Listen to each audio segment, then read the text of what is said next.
नमस्कार दोस्तों, कैसे हैं आप लोग। मेरा नाम है हर्षित द्विवेदी। एक और वीडियो आपके लिए। ये वीडियो एक्चुअली पार्टली मैंने पहले अपने द हिंदू के एडिटोरियल में भी डिस्कस की है।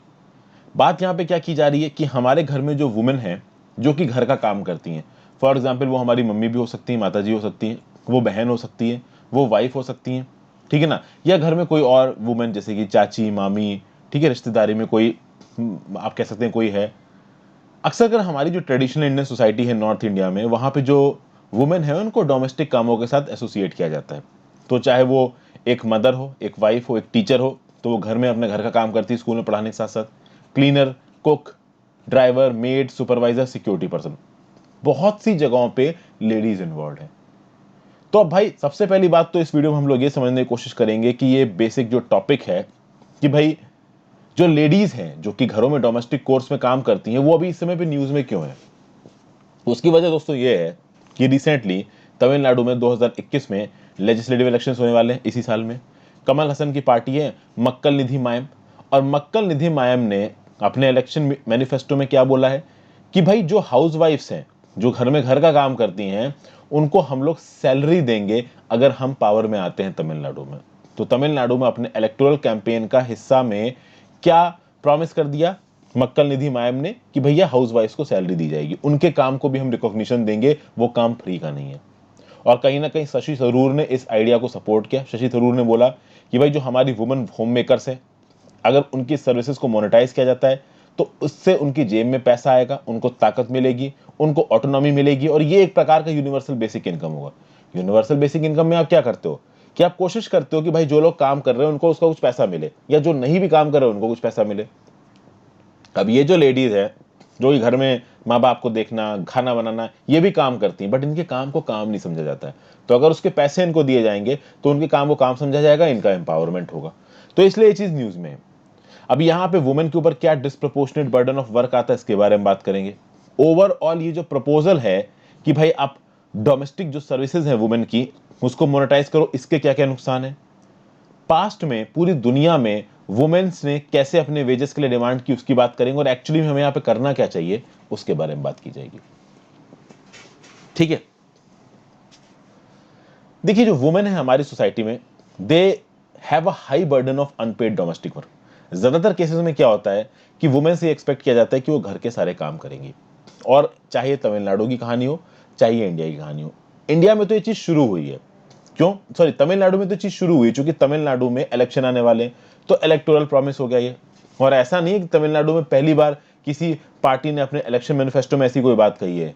भाई 2014 में जो बीजेपी की सरकार आई उससे पहले 2012 में भी कुछ इस प्रकार की बातें कही जा रही थी, उसके बारे में भी आगे देखेंगे। फिलहाल 2019 का ऑल इंडिया टाइम यूज सर्वे का डाटा देखा जाए तो उसमें तमिलनाडु की अगर बात करें तो तमिलनाडु के घरों में 82% ऑफ फीमेल्स, यानी 6 साल या 6 साल से ज्यादा के जो फीमेल जेंडर है उसमें फीमेल्स भी आ गई, यंग स्कूल की बच्चियां भी आ गई, सब आ गए। तो अगर 6 साल से लेके ऊपर के बच्चों की अगर आप बात करो या लोगों की बात करो तो 82% फीमेल्स इन्वॉल्व हैं अनपेड डोमेस्टिक वर्क में, और 24% मेल्स इन्वॉल्व हैं अनपेड डोमेस्टिक वर्क में। यानी एक घर में, और सारे घरों का कंबाइंड आप कैलकुलेशन करते हो तमिलनाडु के अंदर, तो 82%, 82% फीमेल्स काम करती हैं बिना किसी पैसे के डोमेस्टिक वर्क में, और 24% मेल्स काम करते हैं बिना किसी पैसे के अनपेड डोमेस्टिक वर्क में। और ये जो डिस्पैरिटी है, अगर आप इसको 15 से 59 ईयर्स के टाइम गैप में देखोगे या एज ग्रुप में देखोगे तो और ज्यादा हो जाती है। 15 से 59 ईयर्स की एज ग्रुप में 90% फीमेल्स अनपेड डोमेस्टिक वर्क करते हैं और 24% मेल्स ही अनपेड डोमेस्टिक वर्क करती हैं।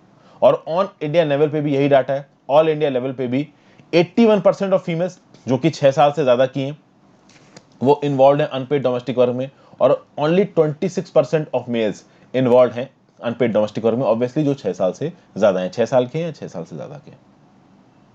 उसके बाद भाई अब यहां पे हमने जब ये स्टैटिस्टिक्स देखा 81% ऑफ फीमेल्स इन्वॉल्व है अनपेड डोमेस्टिक वर्क में और मेल्स इन्वॉल्व है 26%, ये पूरी स्टैटिस्टिक्स नहीं है। इस स्टैटिस्टिक में आप एक और स्टैटिस्टिक्स जोड़ दो। तमिलनाडु में एक लेडी जब अनपेड डोमेस्टिक वर्क करती है तो ऑन एन एवरेज वो एक दिन में 261 मिनट्स 261 मिनट्स काम करती है, जो कि समवेयर निकल के आता है 4 आवर्स एंड 21 मिनट्स। वहीं पे अगर एक मेल अनपेड डोमेस्टिक वर्क करता है वो केवल 91 मिनट्स करता है, यानी 1 आवर 31 मिनट्स, लगभग 1.5 घंटा। तो भाई पहली बात तो मेल ऑलरेडी कम काम कर रहे हैं। परसेंटेज अगर आप फीमेल्स और मेल्स की बात करो तो तमिलनाडु में 6 साल से ज्यादा की जो फीमेल्स है वो 82% काम करती है अनपेड डोमेस्टिक वर्क, और मेल 24% करते हैं। ये जो 82% फीमेल्स हैं ये ऑन एन एवरेज एक दिन में 261 मिनट्स काम करती हैं। लेकिन ये जो 24% मेल्स हैं तमिलनाडु वाले जो कि अनपेड डोमेस्टिक वर्क में इन्वॉल्व हैं, ये केवल 91 मिनट्स का on an average per day domestic work करते हैं, अनपेड डोमेस्टिक वर्क। तो पहली बात तो ओवरऑल परसेंटेज ऑफ मेल जो कि अनपेड डोमेस्टिक वर्क कर रहे हैं वो कम है। ऊपर से जो उनका समय है काम करने का दिन में वो वुमेन से बहुत कम है, आधे से भी कम, एक चौथाई मान लीजिए यहां पे। तो आप समझ सकते हो कि ये जो बर्डन ऑफ वर्क है बहुत डिस्प्रोपोर्शनेट है। और अगर ओवरऑल पर डे पूरे इंडिया में वुमेन और फीमेल कितना काम करती हैं, तो अगर अनपेड डोमेस्टिक वर्क अगर फीमेल्स का देखा जाए तो ऑन एन एवरेज एक दिन में 299 minutes 299 minutes females unpaid domestic work करती हैं और मेल्स केवल 97 मिनट्स करते हैं। मतलब पूरे इंडिया में जितनी भी फीमेल अनपेड डोमेस्टिक वर्क में इन्वॉल्व हैं वो पर डे 299 मिनट्स का टाइम, मतलब 299 मिनट्स पर डे इन्वॉल्व होती है डोमेस्टिक वर्क में। और मेल्स जो कि अनपेड डोमेस्टिक वर्क करते हैं वो on an average per day 97 minutes involve है। तो कहने का मतलब ये है कि फीमेल्स के ऊपर 83% मेन से ज्यादा रिस्पॉन्सिबिलिटी है किसकी, डोमेस्टिक और केयर वर्क के बर्डन की। और ये चीज गलत नहीं है। और यहां पे एक फेमिनिस्ट इकोनॉमिस्ट है डियान एल्सन, इनके कुछ आप कह सकते हो कि एनालिसिस है, इस एनालिसिस को समझने की कोशिश करते हैं। आगे बढ़ने से पहले फ्रेंड्स वीडियो पे लाइक का बटन मैं पहले बताना भूल जाता हूं, लेकिन बीच में कहीं ना कहीं बता देता हूं। जो मेरे रेगुलर व्यूअर्स हैं मैं केवल उनको ही बोलता हूं लाइक करने को, जो आते हैं और आधे मिनट में निकल जाते हैं तो पहले आधे मिनट में तो मैं कभी बोलता ही नहीं हूं लाइक करने को, ठीक है ना। जो लंबा रुकेगा वही लाइक कर दें, उससे भी मेरा काफी मतलब बैठ जाएगा। सब्सक्राइब और शेयर भी कर दीजिए, चैनल पे ज्वाइन बटन दबा के आप हेल्प कर सकते हैं। इंस्टाग्राम पे फॉलो कर लीजिए, आपके जेन्युइन डाउट्स जवाब दूंगा। टेलीग्राम ग्रुप ज्वाइन कर लीजिए, इस पर्टिकुलर लेक्चर की पीडीएफ आपको वहां पे मिल जाएगी, ठीक है भाई। तो ये जो फेमिनिस्ट इकोनॉमिस्ट है डियान एल्सन, इनका क्या बोलना है, इनका बोलना यह है कि public policy should aim at closing the huge gender gap in unpaid domestic and care work through recognition, reduction and redistribution, triple are.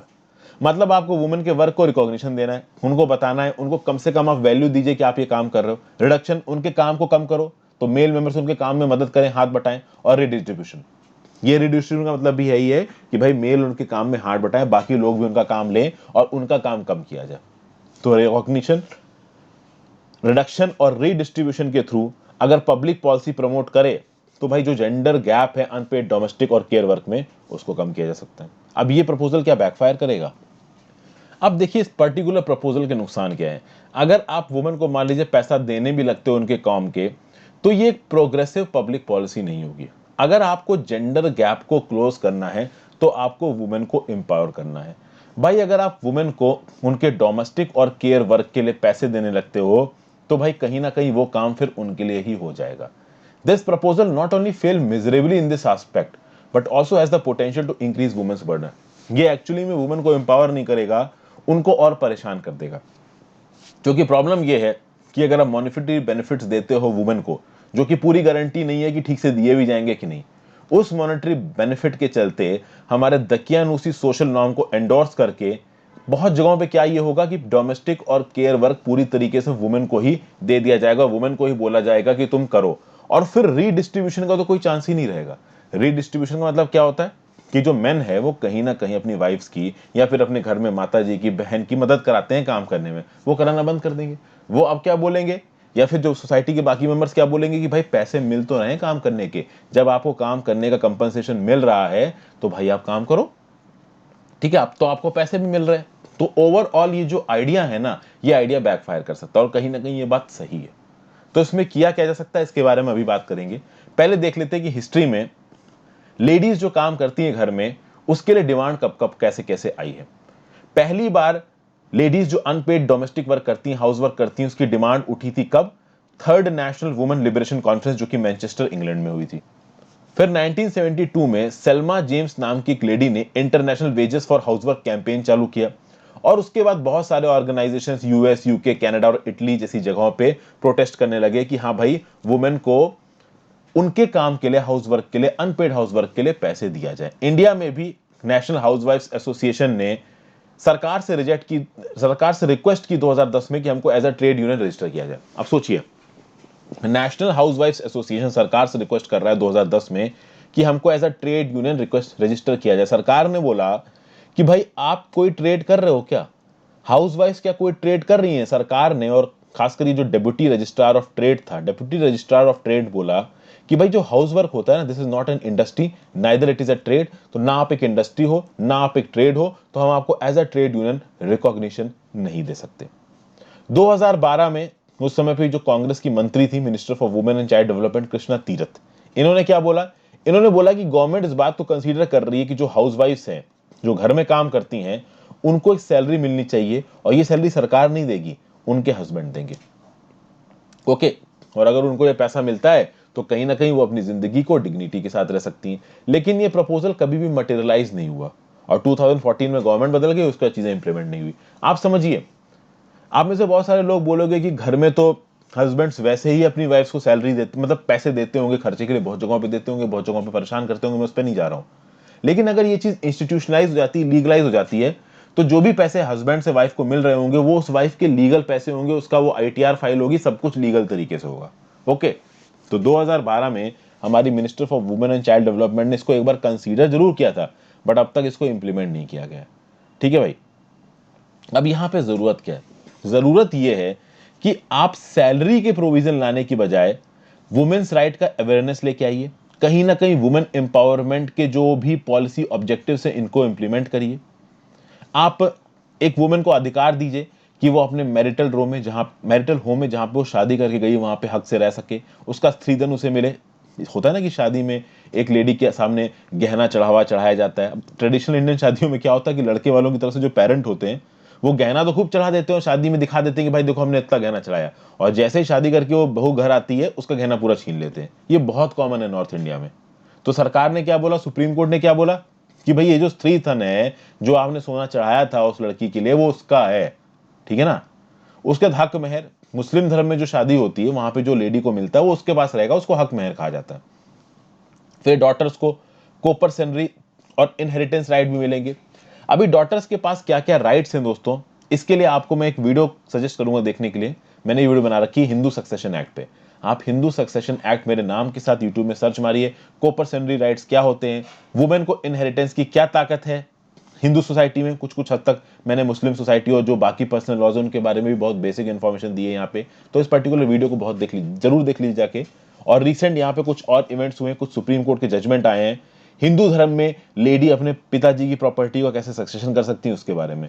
तो करंट अफेयर्स के रिस्पेक्ट से ये जो टॉपिक है ये काफी इंपॉर्टेंट है, आपकी नॉलेज के पर्सपेक्टिव से भी इतनी इंपॉर्टेंट है। तो भाई कहीं ना कहीं उस लेडी को स्त्रीधन का, हक मेहर का अधिकार होना चाहिए, मैरिटल होम में रहने का अधिकार होना चाहिए, कॉपर सैलरी और इनहेरिटेंस राइट्स होने चाहिए, उसको फ्री लीगल एड और मेंटेनेंस मिलनी चाहिए, अगर उसके खिलाफ वायलेंस या डिवोर्स होता है उसको हर प्रकार के बेसिक सर्विसेज का एक्सेस हो। और ये सिर्फ बेसिक इनकम दे देने से नहीं होगा, ठीक है ना, ये सब उसको उसके काम कर लेने की वजह से नहीं होगा। वुमेन को इस बात के लिए एनकरेज करना चाहिए कि वो पढ़ाई लिखाई करे, अपॉर्चुनिटीज फॉर वर्क को ढूंढे, जो भी काम की जगह हैं वर्क प्लेस उनको हैरेसमेंट फ्री किया जाए। फैमिलीज के अंदर ये बिहेवियर बदलना चाहिए, एटीट्यूड बदलना चाहिए कि लड़कियां सिर्फ घर के काम के लिए होती हैं, लड़के बाहर जाके काम करते हैं। जब माँ बाप बदल जाएंगे ऑटोमेटिकली लड़कियां इंपावर्ड होने लगेंगी। और ये बात सच भी है, आप में से जो भी लड़कियां देख रही होंगी, बहुत सारी जो लड़कियां होती है वो खुद इस बात को आइडेंटिफाई करती है कि उनके पेरेंट्स उनको सपोर्ट कर रहे हैं, और ये बहुत अच्छा सोशल नॉर्म है जो बदल रहा है। अनफॉर्चुनेटली 20 से 40 साल पहले ऐसा नहीं होता था, बट अब ऐसा होने लगा है। अब यहां पे एक लड़की जो कि पूरी तरीके से एम्पावर्ड है, पढ़ लिख गई है, वो बड़ा बन गई है, उसके बाद फाइनली उसके पास एक चॉइस होगी कि भाई वो जॉब करना चाहती है, बिजनेस करना चाहती है, या फिर घर बैठ के वो अपना काम करना चाहती है, ये उस पर डिपेंड होगा। तो सिर्फ चूंकि देखिए इंडिया में लेडीज का क्या है कि कितनी भी वो मॉडर्न लेडी हो, जो उसके बच्चे होते हो, कहीं ना कहीं उसकी जो फैमिली मेंबर्स होती है वो उनका ध्यान रखते हैं, बट अगर वो ध्यान अपने मन से रख रहे हैं तो एक अलग बात है, लेकिन उनके ऊपर इंपोज किया जा रहा है, जबरदस्ती उनसे करवाया जा रहा है, वो एक अलग बात है। तो यहां पे वुमेन एम्पावरमेंट आ जाता है प्ले में। अगर वो खुद से कर रहे हैं, मर्जी से कर रहे हैं, वो एम्पावर्ड है, अपनी जॉब के साथ कर रहे हैं, तो ठीक है ना। आप समझ रहे हैं ना बात को, यहां पे कहा यह जा रहा है कि लेडीज के पास उनका फुल पोटेंशियल होना चाहिए, उनके पास अपॉर्चुनिटीज ऑफ वर्क अवेलेबल हो, क्वालिटी एजुकेशन अवेलेबल हो, एक्सेस अवेलेबल हो, उनके पास डिसीजन मेकिंग की अथॉरिटी, और उसके बाद जो भी डिसीजन वो ले वो उनका खुद का डिसीजन है। ये सब बातें यहां पे बोली जा रही हैं। फिर भाई अगर आप बात करो दुनिया में, तो भाई हांगकांग इस समय पे थर्ड नंबर है, number of women in the workplace. अगर आप बात करो, one of the reasons why women form a higher proportion of the workforce in Hong Kong rather than Japan. Japan में ठीक ठाक वुमेन एम्पावरमेंट है। जापान में एक बहुत साइजेबल अमाउंट ऑफ जो वुमेन्स हैं वो जाके जॉब करती हैं, उनके पास उनकी खुद की फ्रीडम होती है। लेकिन जापान से ज्यादा ये नंबर हांगकांग में। पता है क्यों? क्योंकि हांगकांग में बहुत सारे बाहर के लोग जाके सेटल्ड हैं, और ये जो बहुत सारे बाहर के लोग हैं ना, वो अपने घर में हाउसमेट्स एम्प्लॉय करते हैं, डोमेस्टिक हेल्पर्स एम्प्लॉयड करते हैं, और ज्यादातर केसेस में डोमेस्टिक हेल्पर्स अब्रॉड से लेके आते हैं। मैं खुद एक अपने सीनियर को जानता हूँ, मतलब रिलेशन में ही जानता हूँ। उनका क्या किया कि वो हस्बैंड वाइफ हांगकांग जाके सेटल हुए और अपनी मेड को भी अपने साथ ले गए, क्योंकि वहां पे काम, दोनों हस्बैंड वाइफ काम कर रहे हैं भाई, एक बैंक में काम कर रहा है, किसी इन्वेस्टमेंट बैंकिंग वाली कंपनी में काम कर रहा है, तो घर का काम कौन करेगा, बच्चे कौन देखेगा, तो डोमेस्टिक हेल्पर्स को इंडिया को अपने साथ ही ले गए। तो इसके चलते क्या होता है कि वहां पे उस डोमेस्टिक वर्कर को रजिस्टर करना पड़ता है, उसको एक तनख्वाह देनी पड़ती है, तो उसके चलते जो वुमेन वर्कर्स हैं बढ़ जाते हैं। लेकिन ये एक्चुअली में वुमेन एम्प्लॉयमेंट नहीं है। वुमेन एम्प्लॉयमेंट क्या है कि भाई अगर एक लेडी पूरी तरीके से, देखिए first of all ideal situation क्या है कि एक लेडी एम्पावर्ड हो, उसके पास वर्क अपॉर्चुनिटी हो, बाद में वो जो भी डिसीजन ले उसका हो। दूसरा ये है कि मान लीजिए एक ऐसी सिचुएशन, हमेशा परफेक्ट सिचुएशन ला पानी मुश्किल है, तो मान लीजिए अगर कोई लेडी अपना कैरियर सेक्रीफाइस करके घर का काम कर भी रही है, तो कम से कम उसको मेहनताना तो मिले। ये जो वेजेस की मांग की जा रही है ना वर्क के लिए, अनपेड डोमेस्टिक वर्क के लिए वेजेस की मांग की जा रही है, क्यों मांग की जा रही है? एक रियलिस्टिक अप्रोच है। क्यों रियलिस्टिक अप्रोच है? क्योंकि सबको पता है कि भाई उस लेवल में आने में हमको बहुत समय लगेगा जहां इंडिया में सारी लेडीज के पास एम्पावरमेंट होगा, सारी लेडीज के पास नौकरी होगी। मुझे तो यह भी नहीं लगता है कि कभी एक ऐसा समय आएगा जिस देश में सबके पास नौकरी होगी, और वुमेन्स की हालत तो बहुत खराब है। तो ऐसे केसेस में जिन लेडीज के ऊपर जबरदस्ती काम इंपोज किया जा रहा है घर में, या फिर उनको मजबूरी में काम करना पड़ रहा है, कैसे भी करना पड़ रहा है, उनको मेहनताना मिलना चाहिए। और यही लॉजिक है इस पूरे टॉपिक का। ठीक है भाई। बाकी एक वुमेन को एजुकेशन मिलना चाहिए, उसका कैरियर होना चाहिए, उसका ओनरशिप ऑफ प्रॉपर्टी होना चाहिए, ये तो खैर एक अलग बात है। वो होगा नहीं होगा ये तो खैर समय ही बताएगा। तो यहां पे फिर यही बात बोली गई है, कुछ और बातें भी कही है कि एथिकली जो फैमिली होती है, खासकर जब लेडी शादी करके किसी दूसरे घर में जाती है, वहां पे जो फैमिली होती है उसकी रिस्पॉन्सिबिलिटी बनती है फैमिली की कि वो जो घर में लेडी आई है उसका ध्यान रखें, उसको एम्पावर्ड फील कराए। कहीं ना कहीं जो घर के फैमिली मेंबर्स हैं, मेल मेंबर्स हैं, वो हाउस कोर्स में लेडी का हाथ बटाएं, और इसलिए हाथ ना बटाएं कि वो उसके ऊपर एहसान कर रहे हैं, इसलिए हाथ बटाएं अपनी मर्जी से काम करें, और बार बार ये ना जताएं कि वो काम कर रहे हैं, क्योंकि जब वो बताएंगे कि वो काम कर रहे हैं तो उनकी जो हेल्प है वो ना वो चीप नजर आएगी। ये पूरा का पूरा टॉपिक एनालिसिस था। आशा करता हूं आपको अच्छा लगा होगा। Thank you for watching friends, have a great day. Video को लाइक और शेयर किए बिना मत जाना, कमेंट कर दीजिए कैसी लगी वीडियो।